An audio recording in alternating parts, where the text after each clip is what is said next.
Spend management is really all about how the settings you're using to launch your campaigns and how you're, as it says, managing the spend and the investment across different areas. So Google is really interesting. They have a couple different ways to deliver your ads.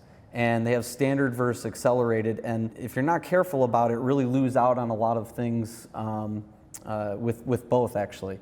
In a standard campaign, let's say you're bidding higher than the competition on a particular keyword. You've mandated in Google, I have this budget and I want to run the campaign for this many days. Google is going to actually pause your campaign. It might be 10 minutes every hour, for example, right?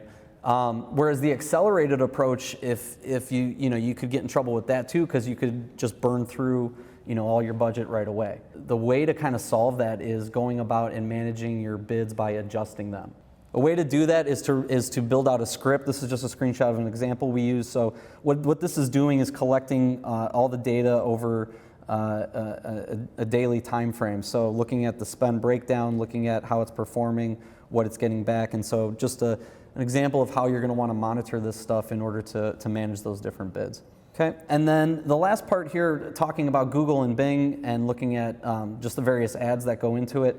There's really two schools of thought on what your goals should be and what you're trying to accomplish.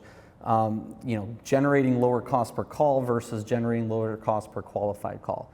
And this is just what I was speaking to earlier. If you view pay-per-click as an opportunity to really enhance your business efforts as opposed to just being another marketing checkbox, if you will, we really recommend you take the time to focus on generating lower cost per qualified call. When you're focused more on the quality, it tends to produce better results.